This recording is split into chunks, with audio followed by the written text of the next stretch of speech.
ennemis et dit ma vie est sur le point de changer. Alléluia. Cette chaleur te montre, aïe aïe aïe, cette chaleur te montre que ta place n'est pas en enfer. Cette chaleur te montre que quel que soit ce que tu feras sur terre, préserve bien ta place que Jésus est allé préparer. Parce que bateau barozala kuna. Un pasteur a dit en enfer, il y aura des âmes qui vont taper leur pasteur. Parce qu'ils vont dire, oh, avec tout ce que tu disais là, toi aussi tu es ici. Gloire à Jésus. Nous parlons toujours de devenir disciples et nous sommes toujours dans notre année de la croissance en Christ. Alléluia. Ne vous inquiétez pas, par la grâce de Dieu, bientôt on va acheter un groupe de 50 kVA. Ce qui nous permettra d'avoir suffisamment, d'allumer toutes les clim dans la salle. Acclame, acclame, acclame.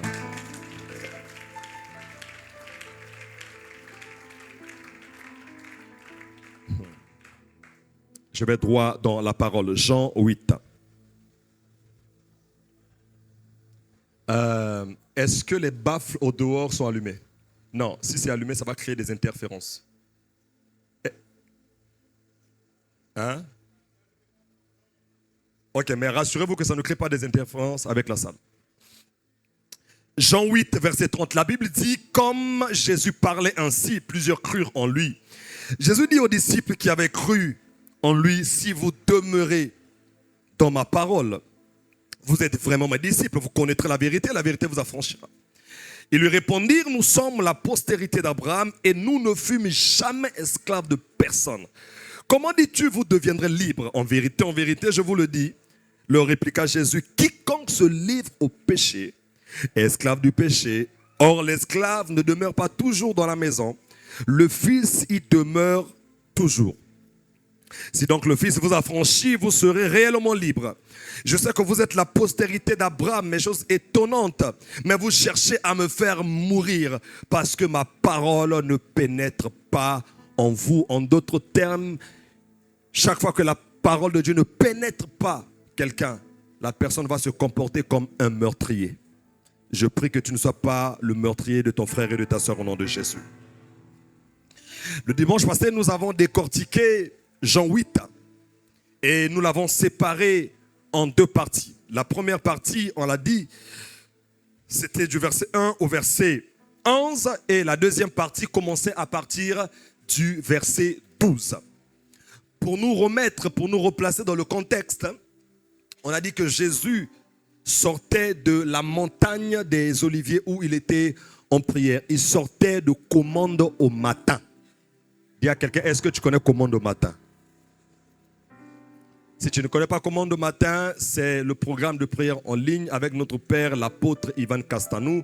C'est de 5h30 à 7h30. Dis à quelqu'un, connecte-toi dès demain matin. Donc Jésus sort de la montagne des Oliviers. Ensuite, il vient dans le temple. Et dans le temple, il est en train d'enseigner. En enseignant, quelques scribes et pharisiens, je dois m'arrêter, dites à ceux qui sont dehors de ne pas parler.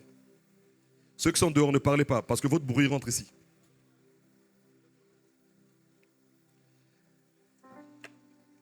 Donc pendant qu'il enseignait, les scribes, ce sont les écrivains, et les pharisiens lui ont emmené une femme surprise en flagrant délit d'adultère. Comme Jésus était en train d'enseigner, donc ils savent que celui qui enseigne, il connaît la parole. Ils vont dire au maître, mais cette femme a été surprise en flagrant délit d'adultère. Or, Moïse nous a dit, en pareille circonstance, il faut lapider cette dame. Et toi, que dis-tu? Et les Écritures disent qu'ils étaient en train de le dire afin de le piéger et l'accuser. Je prie que tous ceux qui veulent t'accuser soient confondus dans le nom puissant de Jésus. Que ceux qui élaborent des projets dans le secret contre toi, qu'ils soient confondus au nom de Jésus. Et le Seigneur s'est mis à écrire par terre. Et une fois qu'il a fini, il a levé sa tête et il a dit que celui d'entre vous qui n'a jamais péché, qu'il prenne la première pierre et qu'il jette sur cette dame. La Bible dit qu'accusés par leur conscience, depuis le plus grand jusqu'au plus jeune, ils ont fait un pas en arrière. Ils ont arrêté leur ambition qui était de lapider la femme parce que accusée par leur conscience. Et le maître va donc se retourner vers la femme et va dire à la femme, où sont ceux qui t'accusaient? Et va se rendre compte qu'ils étaient tous partis. Et le maître va lui dire, moi non plus, je ne t'accuse pas, mais fais ceci, va et ne pêche plus. Dis à quelqu'un, va et ne pêche plus. Parce que si tu récidivises, c'est ça? Hein? J'ai pu dire ça? Ça sera terrible. Alléluia. Au premier culte, je disais aux gens que vous avez des gens qui ont emprunté l'argent d'autrui. Le délai, c'était 2 semaines. C'était 1 mois. Et 1 année après, il n'a toujours pas remboursé l'argent de l'autre. Et le jour où tu rembourses, il ne faut plus entrer dans d'autres dettes. Ça veut dire que tu n'as pas la force de pouvoir payer les dettes. Alléluia. Et les plus dangereux, ce sont ceux qui doivent beaucoup d'argent aux gens et qui disent « j'ai oublié ». Normalement, à partir de 20 000, tu ne peux pas oublier la dette de quelqu'un. Tu es un commerçant de dire c'est ça. Quand c'est 100 000 que tu oublies, c'est grave. C'est que tu es mauvais. On a vu que le discours du maître se passe dans un contexte particulier. C'était pendant ce que les Juifs appellent la fête des tabernacles. Et pendant la fête des tabernacles, il y avait 2 rites majeurs. Premièrement, on allumait des lampes pour éclairer le temple et la ville de Jérusalem. Et ces lampes étaient allumées à partir du lieu qu'on appelait le parvis des femmes ou encore le lieu du trésor, premièrement. Et deuxièmement, ils célébraient, ils commémoraient la traversée du désert, c'est vrai, mais surtout le fait qu'ils ont été conduits pendant 40 ans par la colonne de nuée. Alléluia. Et donc le discours du Seigneur Jésus-Christ vient à point nommé. Eux, ils ne comprennent pas, mais il voulait leur donner un message pour dire que si la femme adultère, quoique venant dans le parvis des femmes où on allumait des lumières, s'est retrouvée dans le ténèbre du péché, c'est parce que la lumière de la Torah n'a pas pénétré cette dame. Et moi, je ne suis pas seulement la lumière du temple. Je ne suis pas la lumière de Jérusalem. Je suis la lumière du monde. Et que ceux qui, les descendants de ceux qui avaient été conduits par la nuée ont pu s'égarer. Moi, je suis le véritable guide. Lorsque je te guide, tu ne vas jamais t'égarer. Alléluia. Et ensuite, je nous ai dit que le mot disciple prononcé par le maître dans ce contexte voulait dire élève ou étudiant. Donc chaque fois que tu lis le concept disciple dans la Bible et en rapport avec le discours du Seigneur Jésus-Christ, c'est mathété, ça veut dire élève ou disciple. Et donc je nous disais que Jésus était en train de vouloir désabonner les Sadducéens et les pharisiens des différentes écoles auxquelles ils appartenaient. Et il voulait faire de ses disciples. Parce que les écoles dans lesquelles ils étaient ne leur a pas empêché d'être des hypocrites. Dis à quelqu'un, ne sois pas hypocrite au nom de Jésus.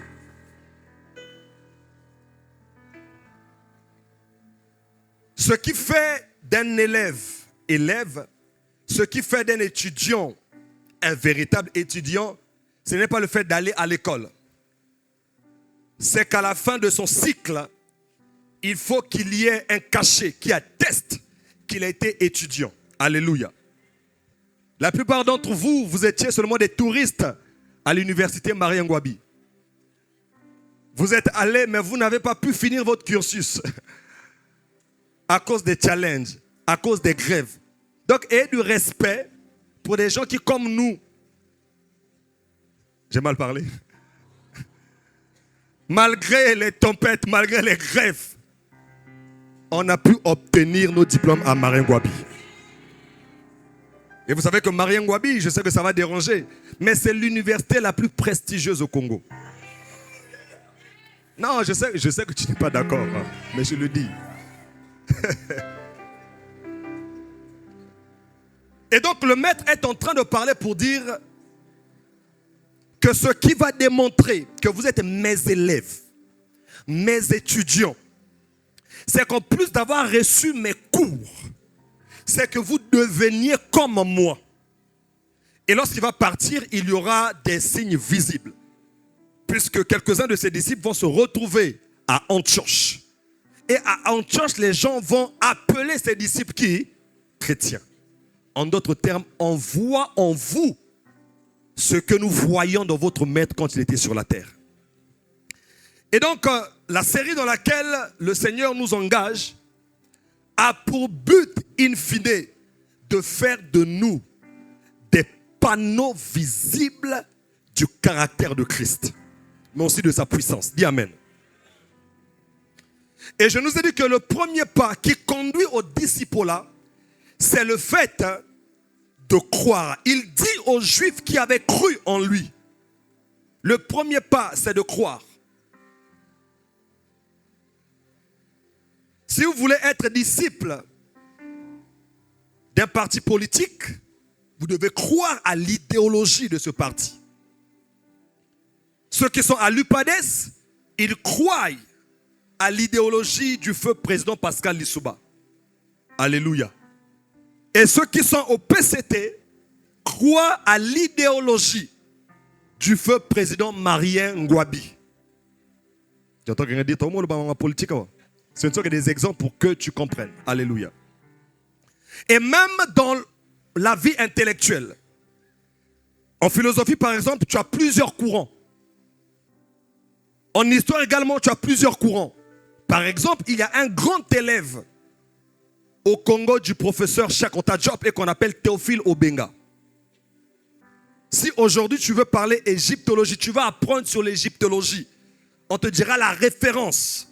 Comme Chakota Diop n'est plus vivant, il faut aller auprès de maître Théophile Obenga. Alléluia. Et j'aime bien assister à la soutenance des médecins. Pendant leur soutenance, il y a une phrase que tu dois dire. Si on n'a pas ça, s'il n'y a pas ça, tu risques de ne pas avoir ton diplôme. Tu ne dois pas appeler ton doc ce jour-là doc ou professeur. Tu dois dire quoi? Cher maître. Les médecins sont là? Est-ce que les médecins sont là? C'est-à-dire que tu reconnais qu'avant de devenir docteur, il y a eu des docteurs avant toi. Et ce sont eux qui t'ont donné la matière. Est-ce que nous sommes ensemble? Et j'ai dit aux amis du premier culte que ce que nous sommes aujourd'hui, notre capacité à analyser les faits sociaux, les faits économiques et les faits politiques est la traduction des choses que nous avons apprises depuis notre enfance au travers des livres, au travers des cours, mais aussi notre exposition à la télé et à la radio. Alléluia. Donc, quand quelqu'un arrive à comprendre, par exemple, ce qui se passe en Iran, il te montre qu'il a été exposé à un certain nombre d'informations. Est-ce que nous sommes ensemble? Pas plus tard qu'il y a 2 jours, Air France a annulé plusieurs de ses vols à partir de Dubaï parce que le président américain avait demandé à plusieurs navires d'être en route vers l'Iran. Alléluia. Donc, eux connaissant ce que le président Trump est capable de faire, ils n'ont pas voulu exposer et leurs avions et leurs passagers à certains risques. Est-ce que nous sommes ensemble? Donc, quand on te dit que tu es disciple de Christ, ça veut dire quoi? Ça veut dire que tu t'es exposé aux enseignements du maître.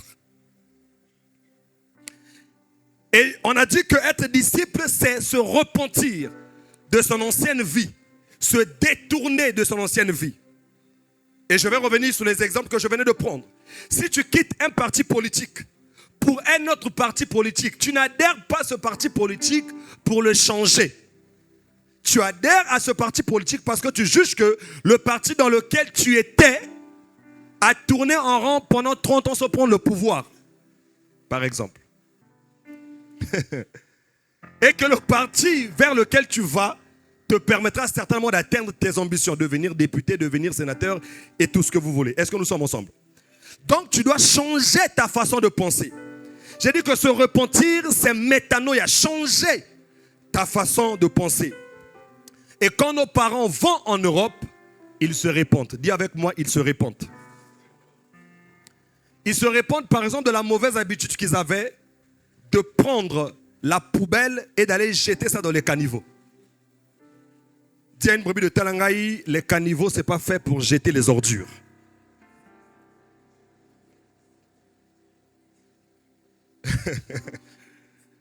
Parce que vous bouchez les caniveaux et quand il pleut, vous accusez le maire. Alors que c'est vous qui avez fait ça. Et donc, ils comprennent qu'ils sont sur un autre territoire. S'ils ne changent pas leur façon de penser, on aura du mal. En fait, on saura qu'ils viennent d'arriver. Alléluia. Et donc, pour s'intégrer, ils sont obligés de changer leur mauvais comportement. Si vous allez, par exemple, au Japon, vous allez vous rendre compte que la paresse n'a jamais été un esprit. Si tu vas en France, tu vas te rendre compte que la mendicité n'a jamais été un esprit. Parce que celui qui t'accueille, il va te recevoir les premières semaines. Mais s'il se rend compte que toi, tu vides son réfrigérateur, ses réserves, il va te dire, on a le même nom, on a le même sang, mais kende koluka vie. Et là même, en pleine neige, tu vas sortir pour chercher la vie. Est-ce que nous sommes ensemble? Donc, se repentir, c'est changer sa façon de penser. Donc, en tant que disciple de Christ, on a compris que maintenant qu'on appartient au royaume de Christ, nous devons dire adieu à nos comportements d'hier. On est ensemble? Si j'aimais les boîtes de nuit, je dois faire quoi? Aimer maintenant les boîtes de jour. Alléluia. On a aussi vu que le disciple bâtit sa vie dans quoi? Dans la parole. Il bâtit sa vie autour de la parole. La Bible dit, si vous demeurez dans ma parole, vous êtes vraiment mes disciples. Ta vie est organisée autour de la parole. Ce que tu te permets de le faire, tu le fais parce que la parole te l'autorise. Ce que tu t'interdis de faire, tu te l'interdis aussi parce que la parole te l'interdit. Alléluia. Et cela à tous les niveaux. Si tu es un homme politique, est-ce que la Bible t'autorise à faire les coups bas aux autres? Est-ce que je peux avancer? Si tu es mère ou père dans une famille recomposée, est-ce que la Bible t'autorise à maltraiter les enfants? Donc même l'éducation de tes enfants, la façon de te comporter, doit procéder des Saintes Écritures. Dis Amen. On a aussi vu que la délivrance du disciple ne vient pas d'abord par l'onction des hommes de Dieu, mais ça vient de la connaissance de la vérité. Vous connaîtrez la vérité et la vérité vous affranchira, la vérité vous rendra libre. Cela traduit que chaque fois que je suis coincé dans un domaine, chaque fois que j'ai du mal à percer dans un secteur, ça veut dire que pour ce domaine, pour ce secteur, je ne connais pas encore la vérité. Si mes affaires ne décollent pas, ça veut dire que dans ce domaine, je suis un Bartimée. Alléluia. Si j'ai du mal à éduquer mes enfants, ça veut dire que dans le domaine de l'éducation, je suis aveugle. Et le travail à faire, c'est de faire quoi? C'est de rechercher la vérité correspondante. Est-ce que nous sommes ensemble?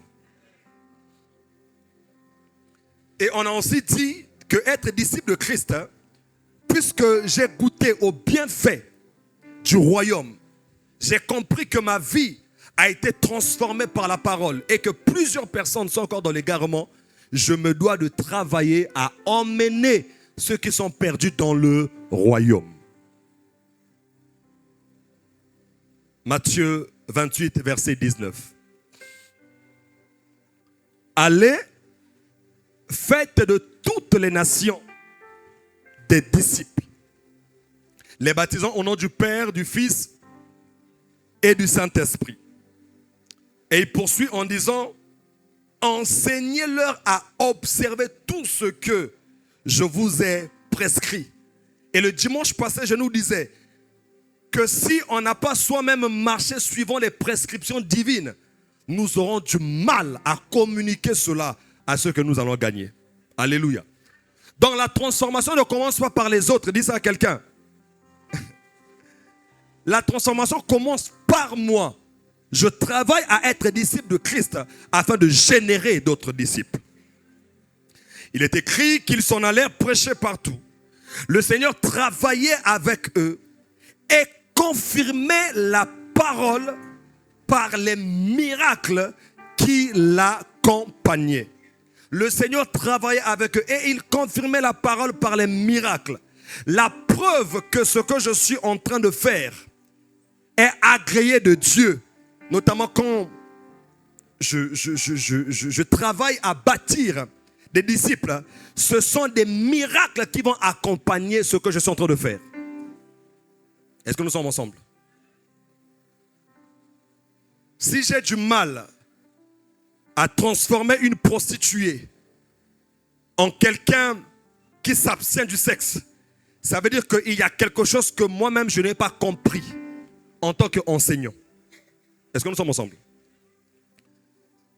Si j'ai du mal à communiquer à un disciple que je vais engendrer la soif de la prière, ça veut dire que dans les items de mes enseignements, il y a quelque chose que je n'ai pas capté du Seigneur.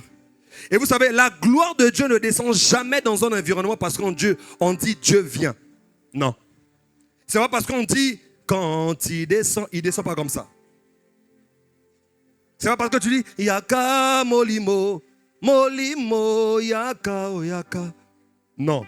L'Esprit vient et t'accompagne quand tu as respecté le protocole. Quand tu as mis toutes les pièces du puzzle ensemble, à ce moment-là, sans faire d'effort, les miracles commencent à t'accompagner. C'est pourquoi tu vois des gens, ils ne prêchent pas à l'église, mais dès qu'ils sortent pour annoncer l'évangile, pouf, ses yeux spirituels s'ouvrent. Il commence à prophétiser. Ça veut dire que dans le monde spirituel, il a pu ordonner toutes les pièces du puzzle. Et là, l'Esprit dit, oui, je suis avec toi, je t'accompagne. Est-ce que nous sommes ensemble? Tu ne peux pas corrompre Dieu. S'il y a des choses que toi-même tu n'as pas encore assimilées, Dieu ne permettra pas que certains signes t'accompagnent. Est-ce que nous sommes ensemble? La Bible dit, ils s'en allèrent partout prêcher. Et le Seigneur travaillait avec eux, confirmait la parole par des miracles. Et je nous ai également dit que l'homme qui est devenu l'évêque ou l'archevêque de l'église, Pierre, il a été emmené à l'église par son frère, André. André qui était disciple de Jean-Baptiste. Lorsque Jean-Baptiste a dit, voici l'agneau de Dieu qui ôte le péché du monde. Il a dit, non, je ne peux plus rester à l'école de Jean-Baptiste. Il a quitté l'école de Jean-Baptiste, il a rejoint celle de Jésus et il a présenté Jésus-Christ à son frère Pierre. J'ouvre une parenthèse pour dire, ce n'est pas parce que tu as précédé quelqu'un à l'église que tu deviendras forcément pasteur avant cette personne. Oh oh.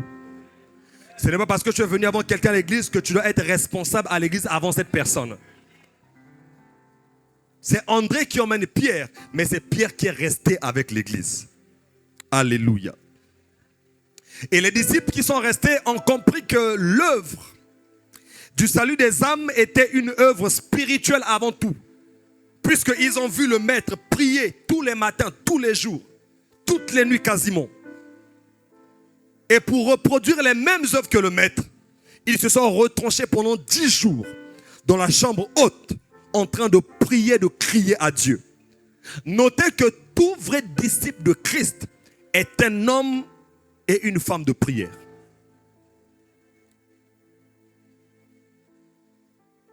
L'une des preuves que tu as rencontré Jésus-Christ et que tu es sur le chemin du disciple-là, tu auras sans cesse la soif de prier, le désir d'être avec le maître. Et la retraite qu'ils ont eue pendant 10 jours a généré le salut de 3000 personnes. En règle générale, les gens imputent cela au discours de Pierre. Mais le discours de Pierre a été précédé par 10 jours de prière. Ça fait que lorsque vous sortez sans avoir prié au préalable, vous ne récoltez pas beaucoup d'âmes. Mais quand les sorties d'évangélisation sont précédées par des temps de prière, lorsque vous sortez, il y a une moisson abondante. Et donc cette année, comme nous visons 3000 âmes, avant de sortir, on va d'abord prier. Hier, je disais à un groupe que cette année, on va saigner. Parce que certains jours avant de sortir, on priera toute la nuit. On dort de 6h à 8h. Et à 8h, on se parfume. Et on va annoncer l'évangile avec le feu. Non, je sais que ce n'est pas tout le monde qui va sortir, mais je le dis pour ceux qui vont sortir avec nous. Alléluia. Après le salut des 3000, on parle d'une addition de 5000, mais pas 5000 hommes et femmes, 5000 hommes. La Bible dit, cependant, beaucoup de ceux qui avaient entendu la parole crurent. Et le nombre des hommes s'éleva à environ 5000 hommes. Je vois ta vie et ma vie gagner 5000 hommes ici à Talangaï. 5000 hommes. Vous savez, plus les hommes sont sauvés à Christ, plus nous aurons des familles équilibrées. Oui, plus nous aurons des enfants bien éduqués. Ce que nous appelons Kuluna, si vous entrez à l'intérieur, la plupart d'entre eux vivent dans des familles où soit papa n'est plus ou maman n'est plus. Où les parents sont là mais ils ne sont pas des modèles. Beaucoup d'entre vous, vous faites le mur parce que vous savez à quelle heure papa rentre à la maison. Oh oh. Bon, vous saviez, vous n'êtes plus dans ça. Hein? Mais quand papa est un homme qui craint Dieu, il va donner une très bonne éducation aux enfants. Je parlais de l'éducation chrétienne. Acte 5:12. Beaucoup de miracles et de prodiges se faisaient au milieu du peuple par les mains des apôtres. Le nombre de ceux qui croyaient au Seigneur, hommes et femmes, augmentait de plus en plus. Donc l'église de Jérusalem ne stagnait pas. Ce n'était pas les statistiques d'aujourd'hui. Où aujourd'hui on a 500 personnes, demain on a 400. Ce n'était pas comme ça. Dis à quelqu'un, il faut que ça s'arrête cette année. La Bible dit le nombre augmentait de plus en plus. Vous savez, vous pouvez faire un culte où vous êtes 500 et quelqu'un me racontait cette réalité en lien avec la France, là où il est pasteur. Il dit dans certaines villes de la France, il y a quelque chose de bizarre qui se passe. C'est que vous êtes 100 aujourd'hui, le dimanche prochain c'est toujours 100 personnes, mais ce ne sont plus les mêmes personnes. On est 100 aujourd'hui. Le dimanche prochain, 100 personnes aussi viennent, mais ce n'est pas les mêmes personnes. Or, le but de Dieu, c'est que si aujourd'hui on est 500 ou 600, d'abord les 600 restent, et puis 600 autres personnes s'ajoutent. Je déclare au nom puissant de Jésus, qu'au travers de ta vie et de ma vie, cette église va croître au nom de Jésus. L'église a augmenté. Et la Bible dit, dans Acte 5:42, non, d'abord, Acte 5:16. Il dit, la multitude accourait aussi des villes voisines à Jérusalem, emmenant des malades et des gens tourmentés par des esprits impurs. Et tous étaient guéris. Le verset 42. Chaque jour dans le temple et dans les maisons, il ne cessait d'enseigner et d'annoncer la bonne nouvelle de Jésus-Christ. Je vous annonce que nous allons vers cette direction. On dit, et chaque jour, dis avec moi chaque jour. Chaque jour dans le temple et dans les maisons. Ça veut dire quoi? Ça veut dire qu'on n'est pas obligé de nous retrouver ici au temple. Si on ne se retrouve pas au temple, on doit se retrouver au moins dans des maisons.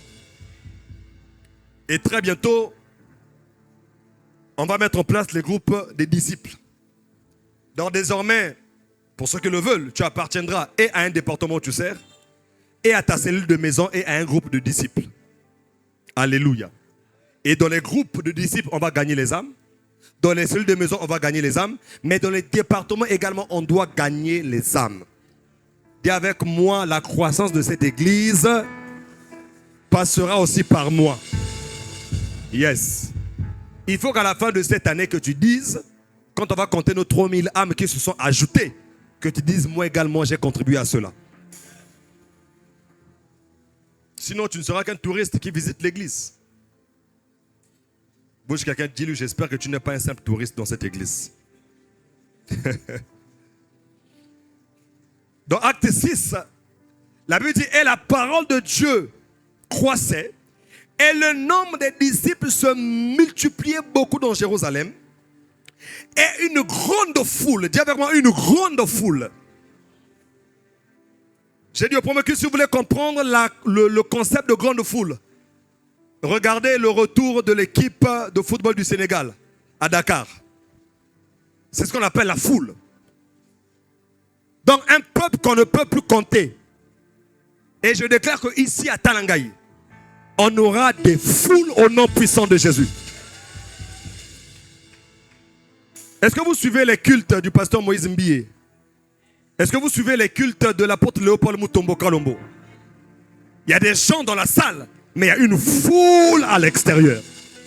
Et je déclare que dans cette église, nous tendons à être une foule au nom de Jésus. Où la rue Abila est saturée, c'est l'avenue Maringouabia, saturée jusqu'à Mikalou. On met les écrans géants, on met les baffes. Parce qu'aucun temple ne pourra nous contenir désormais au nom de Jésus. Et cela passe par toi, cela passe par moi. Pour ceux qui notent, notez pour ce matin, Luc 9, les versets 23 à 26, c'était des rappels. Luc 9, les versets 23 à 26.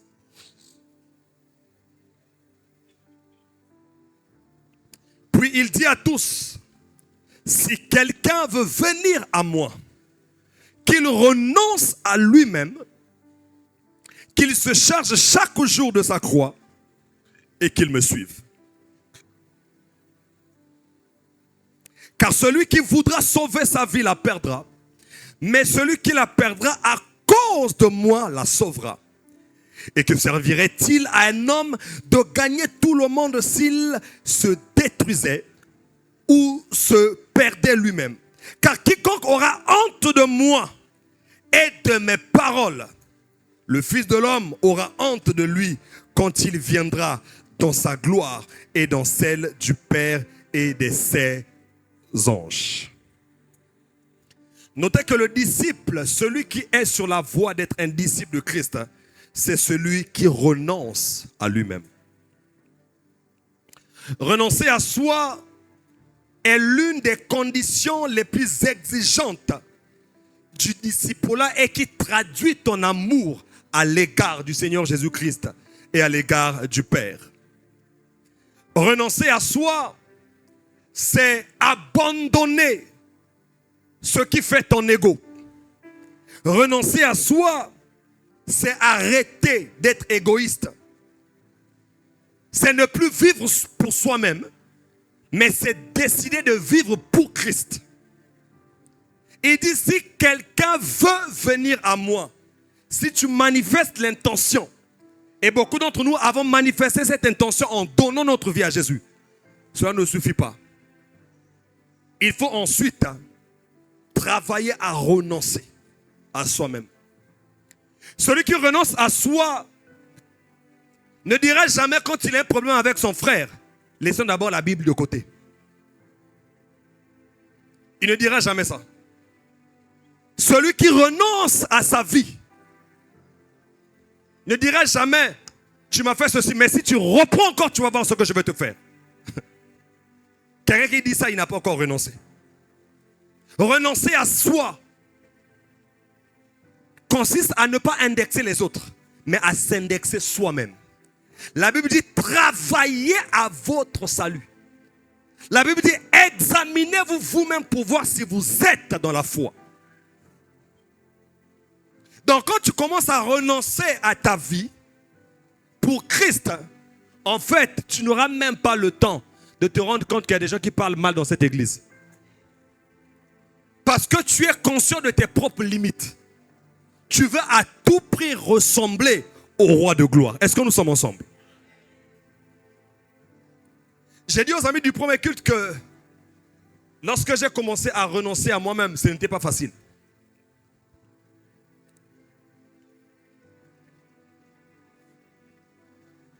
J'aurais pu épouser ma femme il y a longtemps si j'avais renoncé à moi-même. Mais c'est parce que je n'avais pas renoncé à moi-même que je suis resté 2 ans dans les fiançailles avec une sœur que je n'ai pas finalement épousée. La plupart des célibataires, hommes dans cette église, vous êtes célibataires parce que vous n'avez pas encore renoncé à vous-même. C'est parce que vous avez encore vos propres critères. Et moi, j'avais mes critères préconçus. Qui veut connaître mes critères? Bon, vous n'êtes pas enthousiaste, je ne vais pas dire. Parmi mes critères, je disais que je ne prendrais jamais pour femme un être semblable à Ève qui soit plus âgé que moi. J'entends rien dire, passe à moi si je dis ça. Sois patient. Et j'avais dit également que je ne prendrais jamais une femme qui soit âgée que moi d'au moins 4 ans, 5 ans, 6 ans. La limite en descendant, c'était 3 ans. Si tu as le même âge que moi, oublie. Alléluia. Et quand j'ai commencé à renoncer à moi, j'ai fait la prière de Gethsémane. Quand Dieu m'a dit que celle avec qui j'étais, ce n'était pas la femme que je devrais épouser, j'ai dit au Seigneur, ok, si ce n'est pas elle, ça veut dire que tu connais la femme que je dois épouser. Ouvre-moi les yeux. Et je vais faire la prière de Gethsémane. La Bible dit, nous tous qui le visage découvert, contemplant comme au travers des miroirs la gloire du Seigneur, nous sommes transformés en la même image de gloire en gloire. Beaucoup de gens ne reçoivent pas des réponses à leurs prières parce qu'ils viennent à Dieu en étant hypocrites, avec des voiles. Et parfois, on impose à Dieu des choses. En fait, tu as déjà fait ton choix, tu dis à Dieu, donne-moi l'argent pour épouser cette sœur. Sans te poser la question, est-ce que c'est ce que le Seigneur veut pour moi? On est ensemble? Et donc, je dis au Seigneur, je lâche prise. J'ai placé mes critères, j'ai dit, Seigneur, c'est le genre de femme que j'aimerais. D'un point de vue social, économique et physique. Et j'ai dit à Dieu, j'abandonne. Si tu me dis même de chercher les tatas de l'église, n'a pas signé bango.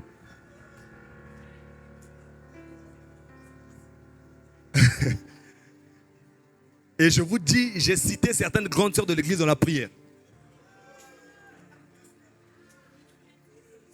J'ai dit, si tu me dis de prendre Tata X, Tata Y, Tata Z, n'a pas signé yo. Pourvu que cela vienne de toi. Et comme j'ai été sincère dans ma prière, une fois je sors d'ADG, je vois l'image de celle qui est devenue mon épouse et puis l'image disparaît. J'ai dit, je chasse l'esprit d'impudicité au nom de Jésus. Pourquoi? Parce que c'était une petite soeur à moi. Une petite soeur à moi. C'est moi qui l'ai reçue à l'église. C'est moi qui ai fait son entretien. Donc, chez les jeunes, on m'appelait Yatoni. Donc, je ne me voyais pas prendre une petite soeur qui va découvrir des choses qui n'est pas permis à un pasteur de dire sur la chair. Alléluia. Mais comme j'étais sincère, le Seigneur m'a parlé à 3 reprises dans des visions. Et la dernière vision était forte. On sortait d'une nuit de prière avec Sion. Et quand je sors de là, je venais de... On a prié, je pense, de 0h à 3h. Et quand on a fini, j'ai pris le livre de Kenneth Hagin, intitulé « Je crois aux visions ». J'étais estomaqué, choqué de voir comment est-ce que ce monsieur, cet homme de Dieu, avait rencontré le Seigneur Jésus-Christ physiquement. J'ai commencé à marcher comme un malade. J'ai dit, Seigneur, lui, il t'a vu plus de 7 fois. Mais moi, je te pose une seule question. C'est qui? Tu ne me réponds pas pourquoi. Et quand j'arrive à la maison à 5h, je m'endors. Mes yeux spirituels s'ouvrent. Je me vois dans une vision où ma femme et moi, on sort du lieu de prière où on était. Elle m'accompagne jusqu'à la maison. J'avais son ordinateur, je suis rentré dans mon studio. Et elle m'a dit, je dois rentrer prendre mon ordinateur. Et elle est rentrée, elle s'est assise à côté de moi. Et dans la vision, je lui donne l'ordinateur. Et je la regarde dans les yeux, j'ai dit, je dois t'épouser. Ensuite, elle tourne ses yeux au ciel. Elle a dit à Dieu, Makasi abaibazanga makasi. C'est ce qu'elle a dit dans l'autre là. Et dès qu'elle a dit ça, c'est la seule fois où j'ai écouté le chœur des anges chanter. Ils étaient en train de chanter un chant d'action de grâce en l'honneur à l'agneau. L'atmosphère était, quand je me réveille, je sors du songe, l'atmosphère était encore présente dans ma chambre. Je me suis mis à pleurer comme un idiot. J'avais honte de moi. Maintenant, comment lui dire ça? Ça, je ne dirai pas, ce n'est pas le but d'aujourd'hui. Donc, si tant que tu ne renonces pas à toi-même, à tes critères, tu ne peux pas être un disciple de Christ. Alléluia. Parce que si Dieu, je suis appelé à être pasteur, j'étais appelé à être pasteur, si en tant que futur pasteur, je ne sais pas obéir à ce que Dieu me dit dans mes choix, donc il ne peut pas me faire confiance dans la gestion de son troupeau. Alléluia. Et donc je disais à plusieurs garçons ici, du premier culte, et je vais le dire à ceux du deuxième culte, si tu n'es pas marié, ce n'est pas le diable. Tu as trop de critères prédéfinis.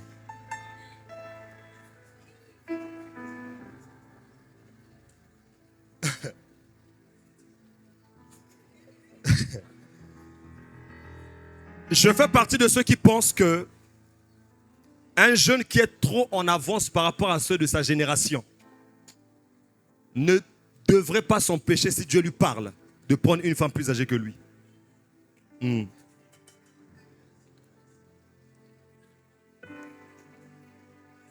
Et même de prendre une femme qui a déjà un enfant ou des enfants.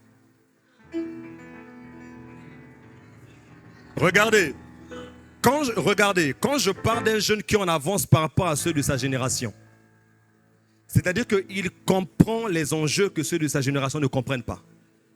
Il comprend l'importance d'accomplir, de découvrir son appel et d'accomplir sa destinée. Une telle personne n'a pas le temps à perdre avec les chichis des filles. Parce que si tu vas vers une fille qui n'a encore rien compris, elle peut te faire balader pendant 3 ans. Et vous savez que les crises d'amour, ça peut créer en toi l'insomnie. Or, pendant que tu passes tes nuits à penser à la femme, cette énergie, tu devrais l'orienter à accomplir ton appel. Or, si tu tombes sur une femme qui a déjà compris les choses de la vie, elle te facilite la tâche. C'est pourquoi ma femme, quoique étant moins âgée que moi de 6 ans, elle comprend les enjeux. Quand j'ai dit que je dors à l'église, malgré qu'on a 2 enfants, elle n'est pas dérangée par ça. Elle ne dit pas, voilà, au Tinganabana, ils vont créer la nuit. Hey. J'ai entendu, je me dis, ah, le Seigneur m'a ouvert les yeux. Oui, il faut qu'il t'ouvre les yeux. Alléluia. Donc, tant que tu ne renonces pas à toi-même, tu n'es pas en train de devenir disciple de Christ. Là, c'est seulement un exemple que j'ai pris. Mais tu connais toi-même ta vie. Tu connais les choses avec lesquelles tu luttes avec le Seigneur Jésus-Christ. Par exemple, il peut te dire, pour que Christ soit formé en toi, pour les 8 prochains mois qui sont devant toi, si tu es femme, arrête de mettre le make-up. Arrête de mettre le tissu. Non, je ne suis pas en train de donner un ordre. Il ne faut pas déformer mon message.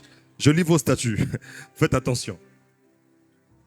Ça se travaille avec le Seigneur. Alléluia. Chacun de vous ici, il entend la voix de l'Esprit. Quand le Seigneur te dit, pour ces prochains mois, abandonne un peu le make-up. Parce qu'il sait que l'homme qui va t'épouser aimerait te voir dans ton vrai jour.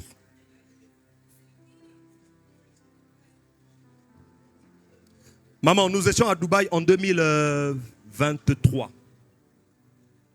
Le système chez eux, c'est que Une fois que tu es déjà enregistré, tu ne passes plus devant l'agent de l'immigration. Voilà, au travers de la reconnaissance faciale, ton nom sort. L'une des sœurs qui était avec nous, elle avait mis des lentilles. L'appareil ne l'a pas reconnu. Elle a dû enlever les lentilles en plein aéroport. Parfois, l'homme de ta vie a du mal à te reconnaître. Au moins 8 couches.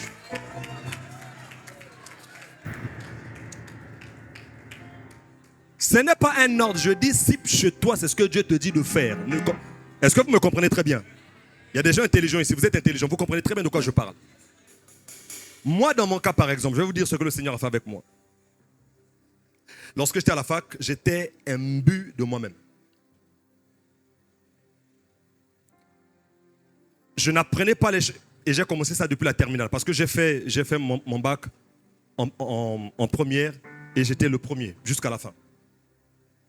Et donc, je faisais les choses pour impressionner les filles. Oui. Je voulais avoir de très bonnes notes. Comme ça, quand on devait composer les groupes pour les travaux dirigés et les expositions, les plus belles filles devaient rejoindre mon groupe. C'était ça le but. Oui.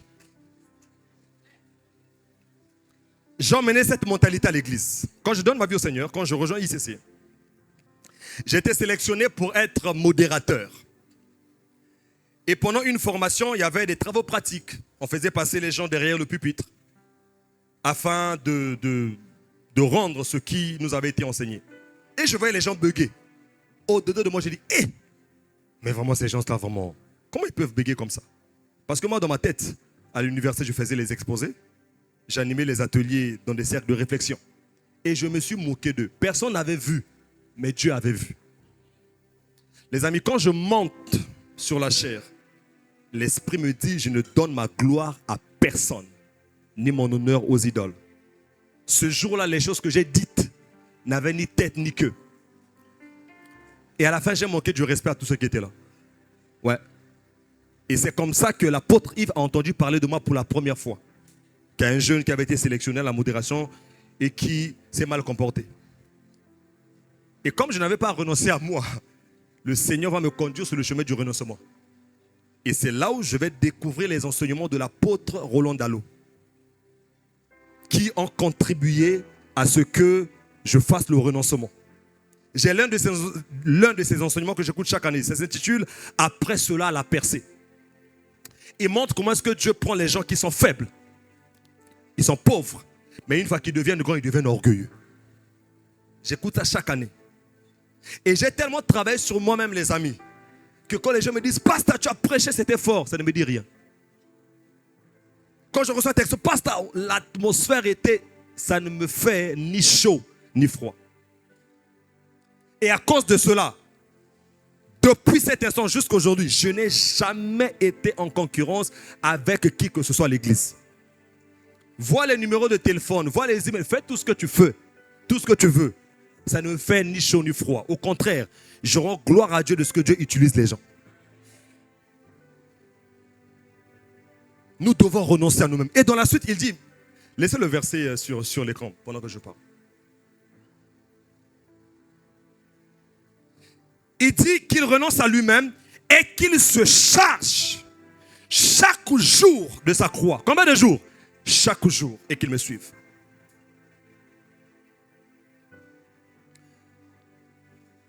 Accepter de porter sa croix, ça veut dire que pendant que tu es en train de renoncer à certaines choses, il y a aussi d'autres défis à relever. Parce que la croix pèse. Dis avec moi, la croix pèse. Donc pendant que je renonce à mes propres choses, je commence à vivre le rejet dans la famille. Mais comme je suis sur mon chemin, je ne veux pas abandonner ces mauvais traits de caractère pour faire plaisir aux gens de la famille. Je porte ma croix. Je suis abandonné de tous en même temps que je travaille en moi. Je porte ma croix. Et ce travail, tant que tu ne le fais pas, bien-aimé, tu n'es pas encore disciple. Tu es un croyant. Tu es un sympathisant de l'église. Au stade, tu es simplement un supporter de Jésus. Les supporters, c'est quoi? Le jour où il y a la victoire, le jour où il y a la défaite, ils cassent tout. Porter sa croix, c'est accepter les persécutions. Porter sa croix, c'est obéir même quand ça fait difficile. Même quand c'est difficile. J'ai failli dire ça fait difficile. Même quand c'est difficile, je porte ma croix. Beaucoup d'entre nous, il y a encore beaucoup de choses à abandonner. En fait, la croix est devant toi. Tu la regardes seulement, tu la contemples. Tu n'apportes pas. Regarde ce que Jacques va dire. Jacques 1, verset 22 à 24. Voilà ce qu'il va dire. Il dit, mettez la parole, mettez en pratique la parole et ne vous bornez pas à l'écouter en vous trompant vous-même par des faux raisonnements. Avance. Car si quelqu'un écoute la parole et ne la met pas en pratique, il est semblable à un homme qui regarde dans un miroir, son visage naturel, oui, et qui après s'être regardé s'en va et oublie aussitôt quel était son état. Celui qui ne porte pas sa croix, ça veut dire quoi? Pendant que je suis en train de parler, l'Esprit est en train d'épingler plusieurs choses dans vos cœurs. Alléluia. Tu sais que désormais, dans tel domaine de ma vie, je dois renoncer. Je dois renoncer à l'orgueil. Je dois renoncer à l'impolitesse. Je dois renoncer à la rébellion. Je dois renoncer au matalana. Je dois renoncer. Mais en même temps, tu sais que si tu renonces à ça, les gens, si tu étais par exemple, rebelle impoli, ça veut dire que les gens vont commencer à te manquer du respect sans que tu n'aies à réagir. Alléluia. Et la personne se mire et dit non, je ne ferai pas. Donc Jacques t'explique que c'est comme quelqu'un à l'amour qui n'a tango, à moni misonaina bapoti. Et quand il quitte le miroir, il ne prend aucune décision pour pouvoir nettoyer ses yeux. C'est ça. Est-ce que nous sommes ensemble? Donc tu comprends que si tu ne renonces pas à toi-même, si tu ne portes pas ta croix, tu n'es pas en train de devenir disciple de Christ. Est-ce que je peux avancer? Notez aussi que pour être disciple de Christ, il faut aimer Jésus-Christ plus que tout. Regarde. Luc 14, 26. Luc 14, 26. Si quelqu'un vient à moi,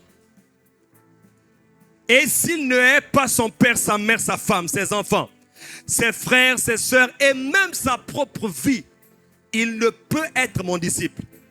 Ici, on ne te dit pas qu'il faut sortir de ta famille. Ça ne veut pas dire ça. On ne te demande pas de haïr tes parents au sens littéral. Ça veut simplement dire que Jésus-Christ doit être le centre de ta vie.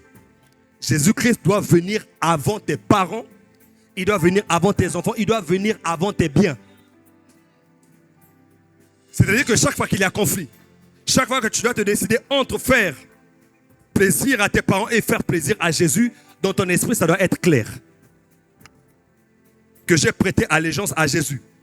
Et que tout dans ma vie vient en second plan. Alléluia. Est-ce que tu comprends de quoi je parle?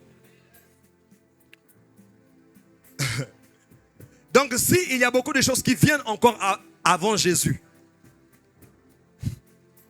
tu es un simple sympathisant. Quand on aime Jésus-Christ, on est prêt à donner sa vie pour Christ. Quand on aime Jésus-Christ, on est prêt à aller partout où Jésus-Christ nous dira d'aller. Les gens comme Pierre, il était marié. Quelqu'un comme Paul, il a refusé de se marier à cause de Christ. J'entends un célibataire dire, ce n'est pas ma portion. Je suis d'accord avec toi.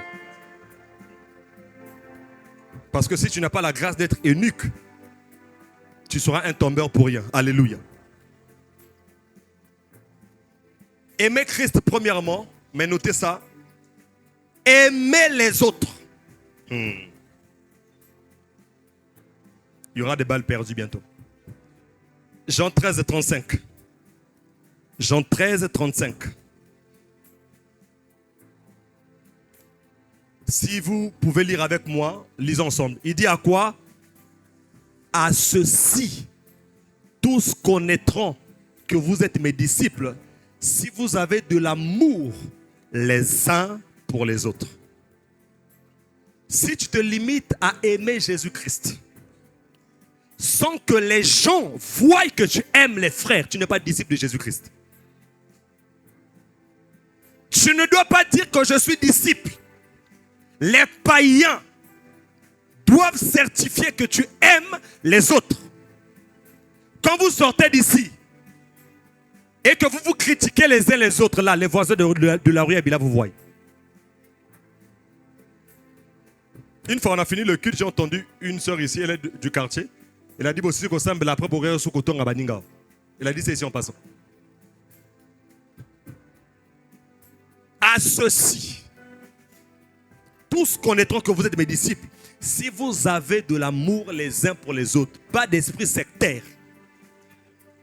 Tu aimes certaines personnes, d'autres tu ne les aimes pas, tu les critiques même. Un véritable disciple de Christ. Je suis à l'église, j'appartiens à cette famille.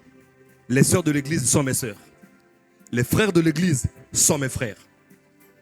Je valorise tout le monde. J'accorde du crédit à tout le monde. Est-ce que nous sommes ensemble? Tant que tu n'atteins pas cette dimension, les amis, tu n'es pas disciple de Christ. Est-ce que tu peux baisser tes yeux 2 minutes? Commence à parler à Dieu. Commence à parler à Dieu. Donc tu comprends qu'il ne faut pas dire les gens ne m'aiment pas. Est-ce que toi tu aimes les gens? On ne m'a pas rendu visite. Est-ce que toi tu rends visite aux autres? Paramahanda kadabahandesk. Parati kelibarata zavalaglari. Lara sopelekete barahanda gadi. Oh, je veux être disciple de Christ. Je veux renoncer à moi. Je veux porter ma croix. Razeketemaha. Christ doit venir avant tout. Je dois aimer les autres. Karamahe ketemanda brahada savida. Le korakas kapiteli. Embrade rekotomalagide. Zatarande eketebaha. Est-ce que tu es en train de prier? Est-ce que tu es en train de présenter ton cœur à Dieu? Tu dois devenir disciple. Cela doit être certifié au ciel.